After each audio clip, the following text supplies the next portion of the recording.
আসসালামু আলাইকুম সবাইকে, আশা করি সবাই ভালো আছেন।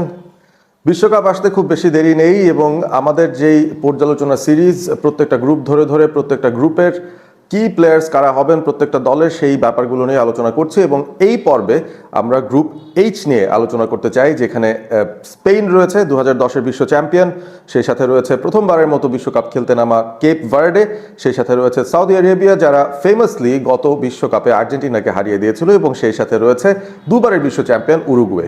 চলুন দেখে আসি এই চারটা দলের কি প্লেয়ার্স কারা হতে চলেছেন, এক্স ফ্যাক্টর কারা হতে চলেছেন। প্রথমেই 2010-এর বিশ্ব চ্যাম্পিয়ন স্পেনের কথা আসা যাক। 2024-এর ইউরোজ যারা জিতেছিল এবং দুর্দান্ত একটা দল তারা গঠন করেছে। স্পেন এবারের বিশ্বকাপে অন্যতম সেরা দল এবং অন্যতম শিরোপার দাবিদার হিসেবেই অনেকেই তাদেরকে কিন্তু টেমপ্লেটে নিয়ে আসছেন। গোলকিপিং পজিশন থেকে শুরু করে ডিফেন্স এবং মিডফিল্ড এবং ফরওয়ার্ড লাইন সবকিছু মিলিয়ে স্পেনের যে সমন্বয়টা রয়েছে সেটা এক কথায় অসাধারণ।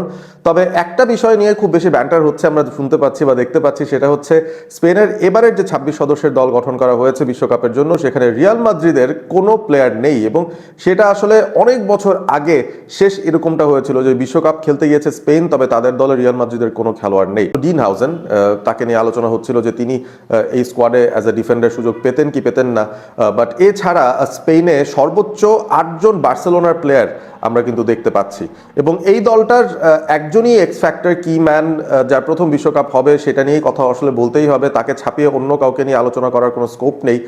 অবভিয়াসলি তার নাম হচ্ছে লামিন ইয়ামাল। মাত্র 18 বছর বয়সেই তিনি আসলে যা করছেন ফুটবল বিশ্বে, তাকে কিন্তু অনেকেই মেসির উত্তরসূরি হিসেবেও দাবি করছেন অনেক জায়গা থেকে। রাইট ফ্ল্যাঙ্কে খেলেন, রাইট উইঙ্গার হিসেবে তিনি তার লেফট ফুটটা দিয়ে যেই ম্যাজিকটা ক্রিয়েট করতে পারেন সেটা আসলেই এক কথায় অসাধারণ। এবারে বার্সেলোনার হয়ে তাদের শিরোপাজয়ী মৌসুমটায় মাত্র 18 বছর বয়সী আমিন ইয়ামাল তিনি 24টা গোল দিয়েছেন, 18টা অ্যাসিস্ট দিয়েছেন, যেটা এক কথায় অসাধারণ একটা রিটার্ন। এবং এর মাঝখানেও বেশ কয়েকবার তিনি ইনজুরিতে ভুগেছিলেন, তারপরও অবভিয়াসলি লামিন ইয়ামালের চেয়ে বেটার আর কোনো অপশন ইনফ্যাক্ট ওয়ার্ল্ড ফুটবল দেখবে কিনা এই মুহূর্তে সেটাও কিন্তু দেখার বিষয়। এবং আমার কাছে মনে হয় শুধুমাত্র স্পেন না, পুরো ওয়ার্ল্ড ফুটবলে অপেক্ষা করছে লামিন ইয়ামালের প্রথম বিশ্বকাপ, সেই পারফরমেন্সটা দেখার জন্য যে তিনি আসলে কি করতে পারেন। স্পেন ছাড়াও এই গ্রুপে যারা রয়েছেন, কেপ ভার্ডে, তারা প্রথমবারের মতো এবারের বিশ্বকাপটা খেলছে। এবং কেপ ভার্ডের যিনি মূল তারকা, তিনি হচ্ছেন 36 বছর বয়সী তাদের ক্যাপ্টেন রায়ান মেন্ডেজ। মূলত একজন ফরওয়ার্ড পজিশনের প্লেয়ার এবং তিনি খেলছেন টার্কিশ লিগে। তবে তিনি এই মৌসুমটাতে যতটুকু ভালো না করেছেন, তার চেয়ে বেশি আমার মনে হয় ন্যাশনাল টিমে তার পারফরমেন্সটা খুবই ইম্পর্টেন্ট। কেপ ভার্ডে যে বিশ্বকাপে কোয়ালিফাই করতে পেরেছে তার পেছনে তার একটা বিরাট বড় ভূমিকা রয়েছে। কেপ ভার্ডের হয়ে এখনো পর্যন্ত 22টা গোল দিয়ে তিনি তাদের ইতিহাসের সর্বোচ্চ গোল সংগ্রাহক হয়ে আছেন। সুতরাং বয়সটা 36 হলেও কি প্লেয়ার বা এক্স ফ্যাক্টর তিনিই হবেন এই দলটার, সেটা কিন্তু বোঝাই যায়। সৌদি আরেবিয়া ফেমাসলি আর্জেন্টিনাকে 2022 বিশ্বকাপে গ্রুপ পর্বের প্রথম ম্যাচে তারা হারিয়ে দিয়ে তাক লাগিয়ে দিয়েছিল, এবং তারপর অবশ্য সৌদি খুব বেশি দূর এগিয়ে যেতে পারেনি। সৌদির যে মূল তারকা তার নাম হচ্ছে সালিম আল দাওসারি। তিনি কিন্তু ফেমাসলি সেই 2022-এ আর্জেন্টিনার বিরুদ্ধে উইনিং গোলটা দিয়েছিলেন। এবং এই উইঙ্গার তিনি লেফট উইং পজিশনে সাধারণত খেলেন, রাইট ফুটের একজন প্লেয়ার, অ্যাটাকিং মিড হিসেবেও তিনি সৌদি আরবের হয়ে খেলতে পারেন। আল হিলালের হয়ে খেলেছেন এই মৌসুমটায় এবং 8টা গোল 10টা অ্যাসিস্ট তিনি দিয়েছেন এই মৌসুমে। সুতরাং খুব ভালো ফর্ম নিয়ে আল দাওসারি তিনি কিন্তু বিশ্বকাপে পদার্পণ করছেন এবং একটা ইম্প্যাক্ট ক্রিয়েট করার চেষ্টা করবে সৌদি আরেবিয়া। তার পা থেকে কিছু জাদু তারা নিশ্চয়ই এক্সপেক্ট করছে।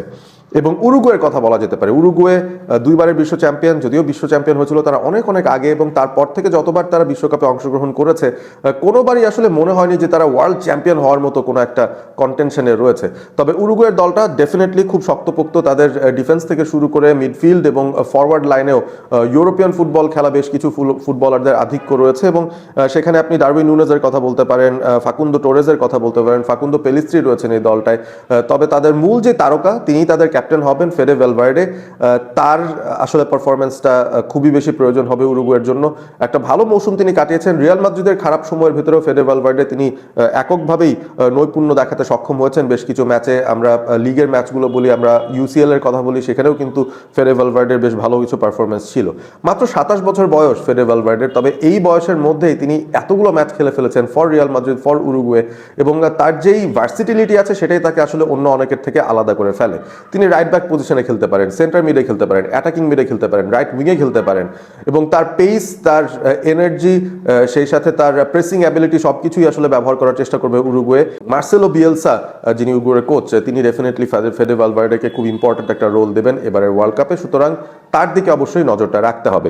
আমরা যদি এবারে 1, 2, 3, 4 করে দেখি যে গ্রুপ এইচে আসলে গ্রুপ চ্যাম্পিয়ন কে হতে পারেন, অবধারিতভাবে আপনি স্পেনের নামটাই বলবেন, তারাই গ্রুপ চ্যাম্পিয়ন হওয়ার কথা ওভারঅল বাদবাকি দলের শক্তিমত্তার বিচার করলে। দ্বিতীয় স্থানে আমি রাখছি উরুগুয়েকে, তৃতীয় স্থানে রাখছি সৌদি আরবিয়াকে এবং ফোর্থ পজিশনে রাখছি কেপ ভার্ডেকে।